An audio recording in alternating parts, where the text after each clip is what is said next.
Holy Spirit, continue to speak to us. Lord, we want to hear your Rhema word this morning. Uh, let your word come alive in our circumstances, Lord. In Jesus' name. Amen. So yesterday we did up to Luke chapter 2, verse 20, which was the shepherd story. And the next section is we're going to go from 21 to 38. There are three different sections. Yes, I think I'll read them one at a time and we'll look at them. It includes two new characters. But first, verse 21 to 24. On the eighth day, when it was time to circumcise him, he was named Jesus, the name the angel had given him before he had been conceived. When the time of their purification according to the law of Moses had been completed, Joseph and Mary took him to Jerusalem to present him to the Lord. As it is written in the law of the Lord, every firstborn male is to be consecrated to the Lord, and to offer a sacrifice in keeping with what it is in what with keeping with what is said in the law of the Lord, a pair of doves or two young pigeons. Okay, so we see four things here. Three requirements of the law are being fulfilled here in this passage. The first requirement was circumcision, which was done on the eighth day. Of course, circumcision predated even the law since it was given to Abraham. And circumcision was so important that it was done on the eighth day, even if the eighth day was a Sabbath, when almost nothing else was done. But circumcision was done, and it had become the custom. It wasn't earlier, but somehow by the time of Jesus' birth, even we saw that with John the Baptist, it had become the custom to publicly announce a name at that time. They may have already named him, but the public naming was done at the circumcision. I like that phrase that he was named Jesus, the name the angel had given him before he had even been conceived. Okay, so we see the obedience there. The second requirement we see here, second ritual, shall we say, was the consecration of the firstborn. And this was based on Exodus 13, verse 2. That's the verse which is referenced there. After the Lord had spared the firstborn of Israel in Egypt, right? In the 10th plague, the firstborn of Egypt was killed, but the firstborn of Israel was spared. And in a sense, because of that, the firstborn male of every household was consecrated to the Lord or dedicated to God. That's the place from which we get this Christian custom of dedication. Okay, so most of us are from Anglican and other backgrounds, so we have the baptism of our children, but so-called believing or charismatic churches don't have baptism of children. They only baptize adults. So they have something called dedication. It's taken from this passage. It's not strictly uh, a Christian practice actually, because it came from the Jewish custom of dedicating or consecrating your firstborn male to God, and then the child was redeemed. So Numbers 18 verse 16 said that you offered your. There were certain, like even animals, firstborn of animals also were offered. Had to be consecrated, and you could buy them back. And so your firstborn male was then bought back with a very small price, 5 shekels, which I understand is about 75 pence. It was not a big amount, but it was that act of consecrating or dedicating a firstborn. And in a sense, the firstborn male represented the whole household. So this is that sense of, we are consecrated to God, dedicated to God. That sense of God is in uh, completely is worthy of all of us in that sense. So that was the second requirement which they fulfilled. Um, and they did that when Mary went for her purification. Okay? And for this, they went to the temple. The circumcision was done wherever you stayed. For this, they chose to go to Jerusalem. The purification after childbirth, again based on Leviticus 12, had to be done after 40 days when when you gave birth to a son, and after 80 days when you gave birth to a daughter. So after 40 days, they go, and since they are going in the temple for the purification, they also do the consecration. The consecration could be done anytime after 31 days. So it just made sense when they went there after 40 days, they did both these ceremonies. Okay, and one more thing we see there is that they offered a pair of doves or two young pigeons. This was called the offering of the poor. Okay, based on Leviticus 12, verse 8, you actually were supposed to give for purification a lamb and a dove, or a lamb and a pigeon. But if you were poor and couldn't afford a lamb and a pigeon, you were allowed to give two pigeons or two doves. This is why we know that Jesus' family was poor. They were not destitute. Joseph was a carpenter. He had a skill, so he would have been working. Okay, and later on of course, Jesus chooses a lifestyle of poverty. Really, he chooses to be taken care of by others. But this is a definite clue that they were not a rich family or particularly well-to-do. Okay, then we go to the second section here, which is Simeon. I'm going to read in three sections, verses 25 to 28. Now there was a man in Jerusalem called Simeon who was righteous and devout. He was waiting for the consolation of Israel, and the Holy Spirit was upon him. It had been revealed to him by the Holy Spirit that he would not die before he had seen the Lord's Christ. Moved by the Spirit, he went into the temple courts. When the parents brought in the child Jesus to do for him what the custom of the law required, Simeon took him in his arms and praised God, saying, so we see so many people in the Christmas story or Jesus' early childhood who are called righteous. Zechariah and Elizabeth were called righteous. Joseph was called righteous. Now Simeon is called righteous. I mean, we can see clearly that Mary too was righteous. So this is a righteous man and a devout man. That word devout means he was careful to keep God's laws. Okay. And then so interestingly, he was waiting for the consolation of Israel. Okay. He was looking for the fulfillment of God's promise of the Messiah. Now it's we know from history that this is something that was prevalent at that time in Israel, and in fact all around the world there was this sense of expectation. There was a stirring in the spiritual realm, and people were sensing something was about to happen. And you had a whole, and you'll see it later with Anna as well. There seems to be have been maybe just a community, but I think more than that, there were people who were clearly looking for the Messiah to come, expecting the Messiah to come. There was that kind of, maybe it's like a bit, every generation after that expects Jesus to come again. And of course, he hasn't come for 2000 years. But in this case, there was this expectation. And of course, it was a genuine expectation. We see from this that God was behind that expectation, because here we see the Holy Spirit is clearly at work with Simeon, and who knows with what others. But I was reading from read somewhere that even in other nations there was a sense of expectation. That may explain even the wise men coming, for example. There was a sense that something was happening, something was stirring. We see that later with uh, Philip and Nathaniel. That sense of, we found the Messiah. So that Simon tells Peter, why are they even thinking of the Messiah? There was a sense of expectation, and we see that clearly here with Simeon. And Simeon, in fact, says he was waiting for the consolation of Israel. That's really echoing Isaiah 40, verse 1, comfort, comfort my people. That phrase there is so relevant here, because the coming of the Messiah was to be a time of comfort or consolation.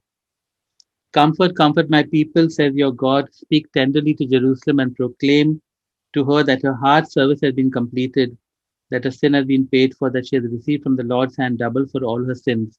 And then goes on to say, a voice of one calling in the desert, prepare the way for the Lord. So this was a sense that the Messiah would come, he would console or he would comfort Israel. So here we have him waiting for the consolation of Israel. And it is so interesting here because that word consolation comes from the word for parakletos. It's the same word. Okay. And it says later, and the Holy Spirit was upon him. Okay, so the word is used later of the Holy Spirit. The consolation of Israel was Jesus, the Messiah, but it is also the word used for the Holy Spirit, telling us that the ministry of the Holy Spirit and Jesus were one and the same. Jesus was the one who came in response to comfort my people. The Holy Spirit was called the comforter. He was the consolation of Israel as well. Okay. And then I'm amazed at this. It had been revealed to him by the Holy Spirit that he would not die before he had seen the Lord's Christ. What a promise, no? What an incredible promise. Remember, this is still, it's our New Testament, but it is Old Testament times. And imagine being told by God that you're going to see the Messiah with your own eyes and believing that. Okay, and of course, Simeon is led by the Spirit to the temple at the right time. And obviously, he sees Mary and Joseph, and it is revealed to him that this is the Messiah. Okay. Just understand the faith involved in all of this, because a poor couple with a baby. But Simeon has to believe what the Spirit is telling him, that this is the Messiah.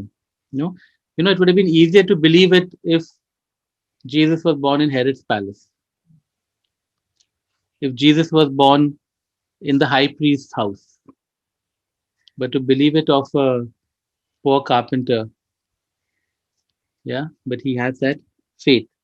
The most interesting thing, however, about this part of Simeon's story is the activity of the Holy Spirit in Simeon.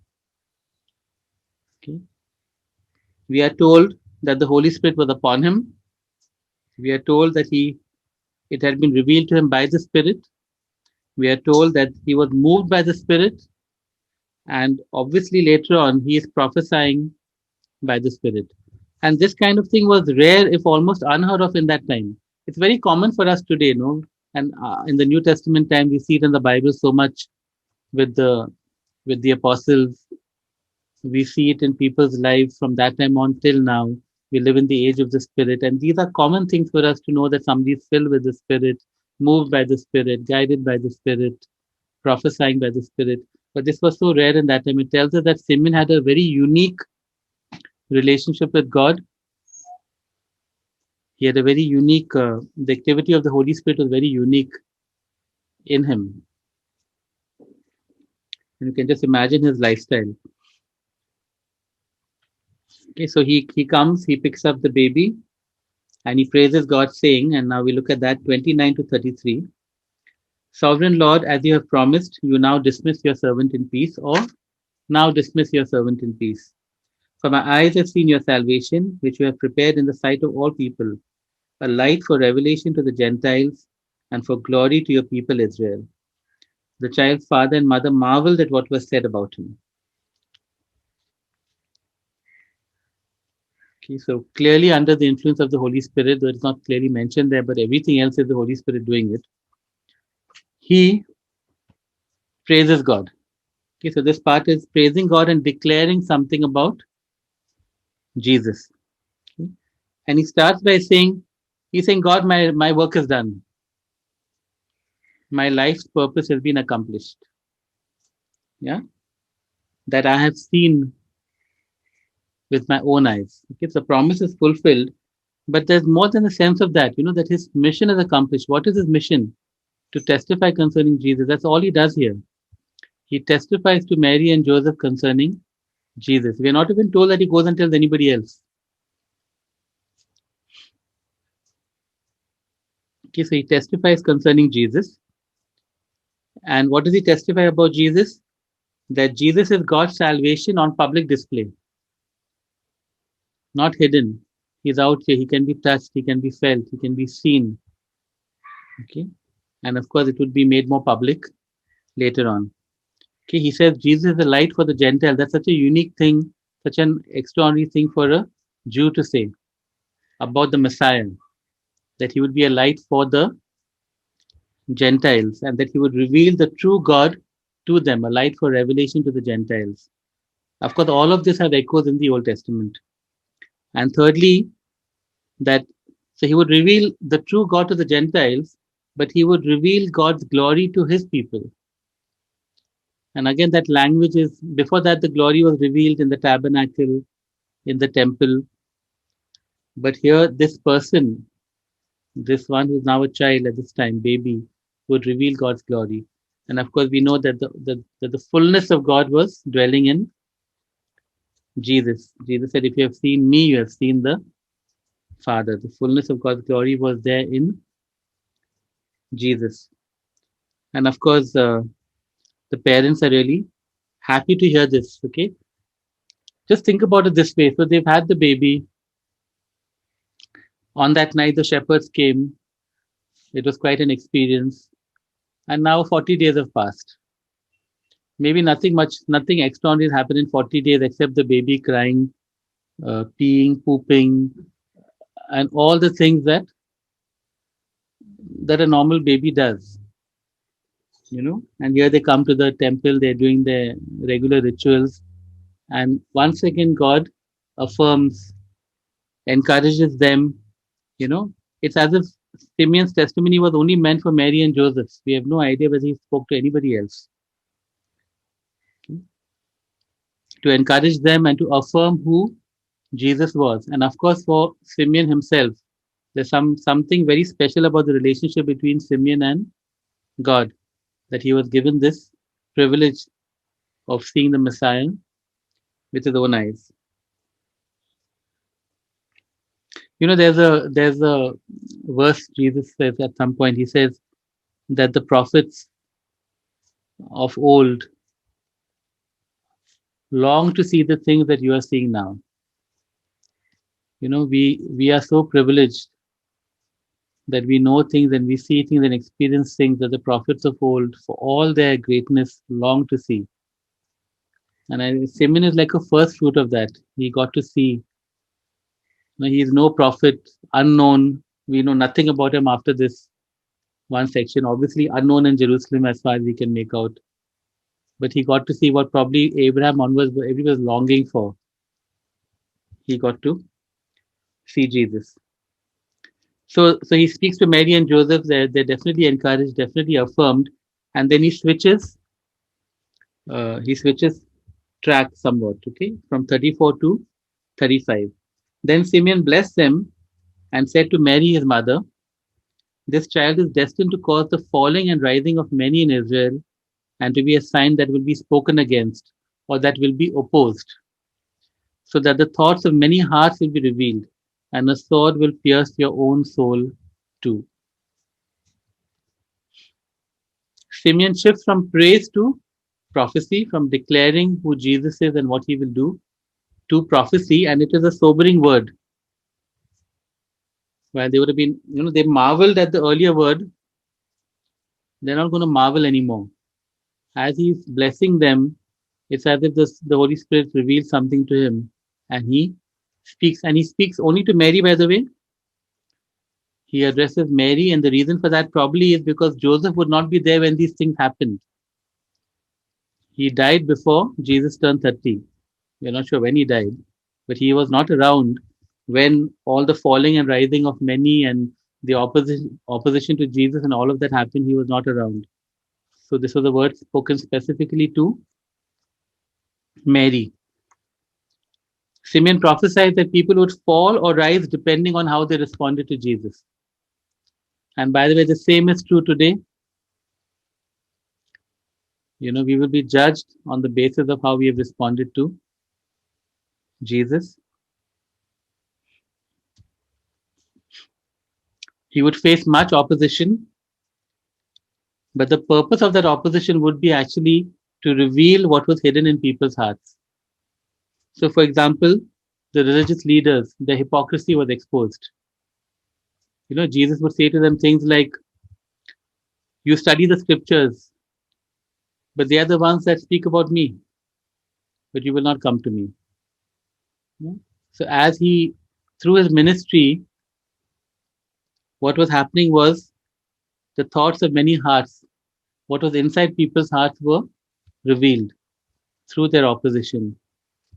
And I think also, obviously, through their acceptance. Why did the tax collectors and sinners and prostitutes come flocking to him? Because they were seen as sinners, but there was something, obviously, when Jesus came, their hearts were revealed. And their hearts were not seen to be as bad as society thought they were. On the other hand, you had the religious leaders who looked devout, but their hearts were revealed as far from that. Okay. And then, of course, the most a piercing word, a sword will pierce your own soul too, speaking to Mary, surely referring to seeing her firstborn on a cross.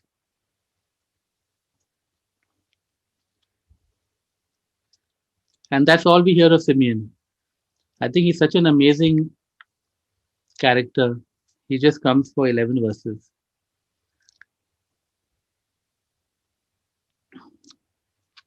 And then 26 to 38, 36 to 38, we have another character who appears just for 3 verses.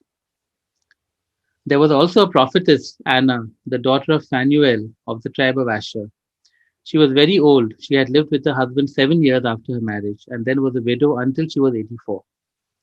She never left the temple but worshipped night and day, fasting and praying.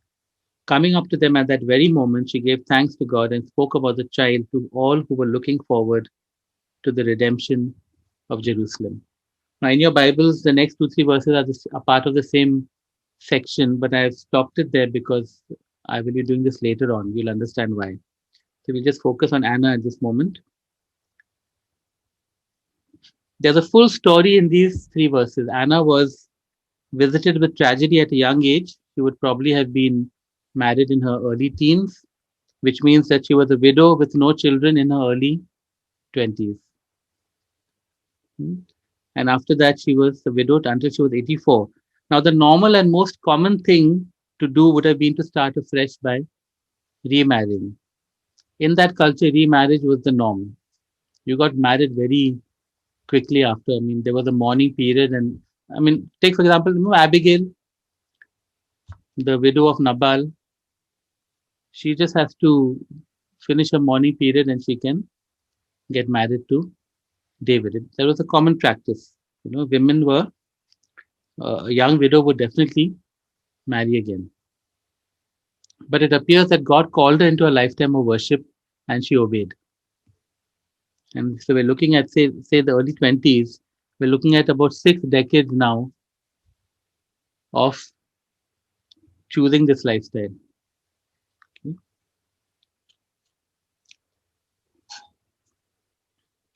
Okay.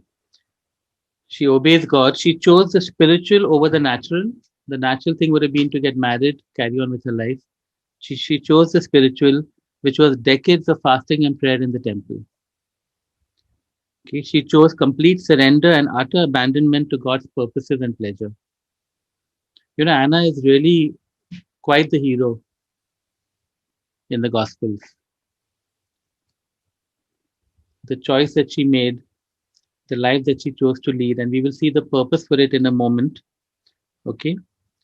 However, it's interesting. So the picture is of Anna from an early age being in the temple, and there were places in the temple where you could just squat. Okay. Um, Possibly she did never leave the temple. It seems like an exaggeration. It's possible she could have left it, but it's also possible because the temple area was quite a large area. She could have never left the temple and she would have lived off alms. People would have given her food. It's really quite possible that she could have stayed in the temple for 60 plus years without ever going out. Okay. And she appears to have been known. She appears to have become a fixture there and appears to have been known as a prophetess. Okay. It says that there was also a prophetess, which means that over time, probably women would have sought her guidance. Maybe they'd have come to her that she was known as a devout person, known as a prophetess, which means that she was probably prophesying, speaking to people, and they were coming to her. What was she doing for 60 plus years?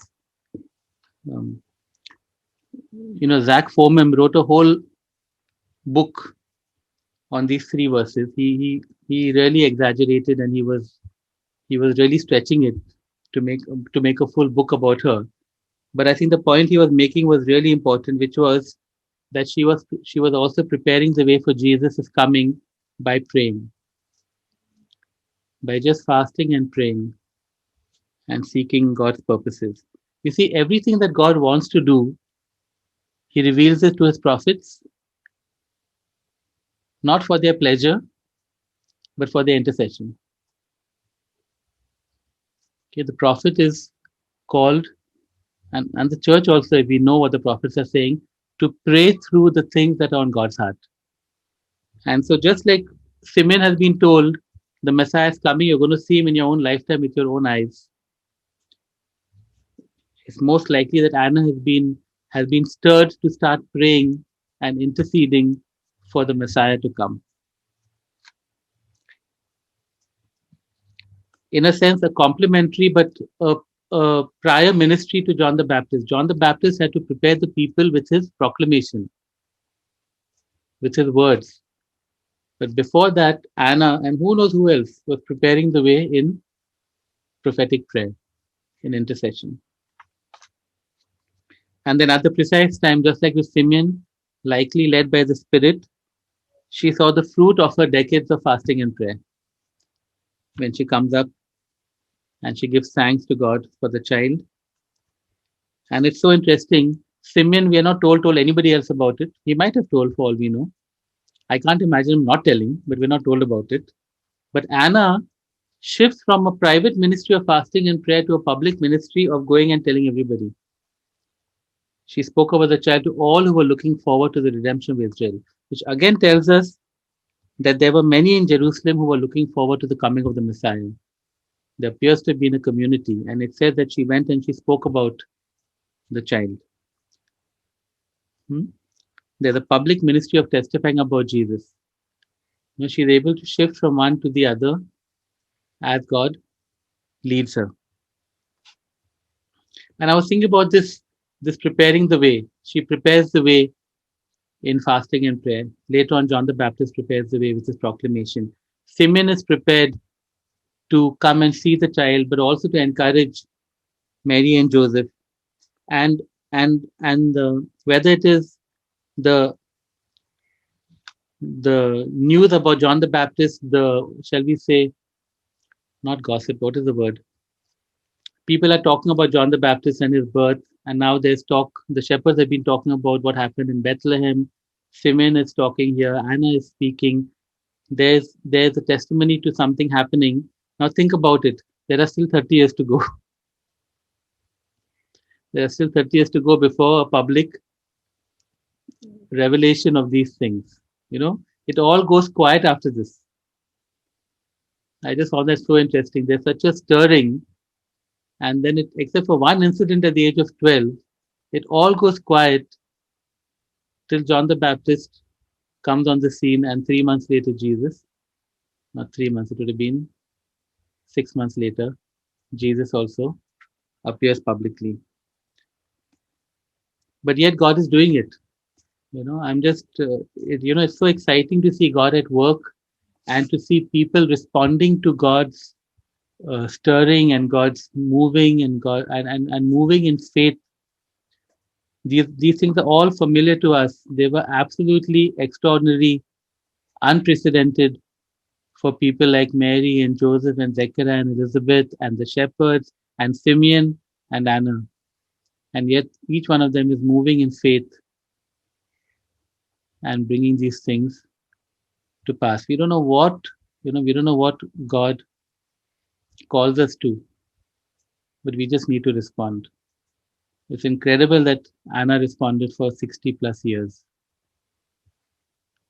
to a lifetime of just fasting and prayer, and she was doing something so important and so unglamorous. Okay. And Lord, I believe, Lord, and I know that you have a calling upon each of our lives. amazing, incredible things, Lord, for us to do. It's part of your kingdom purposes. Holy Spirit, right now I pray, Lord, if for those of us who don't know or are confused or in doubt, remove the confusion, remove the chaos and disorder, and bring certainty, Lord, bring clarity. But most of all, Lord, bring boldness to obey, to be able to come to that, Lord, like Simeon, to have this kind of, to have such an intimate relationship with you, Lord, like Anna, to be completely abandoned to your purposes.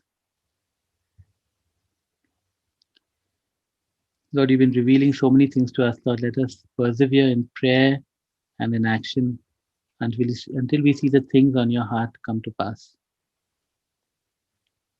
Just come, Holy Spirit, and seal this word today and the words that you have spoken to us for our own lives. Seal them in our hearts, Lord, and let them be activated through our lives, we pray. In Jesus' name, amen.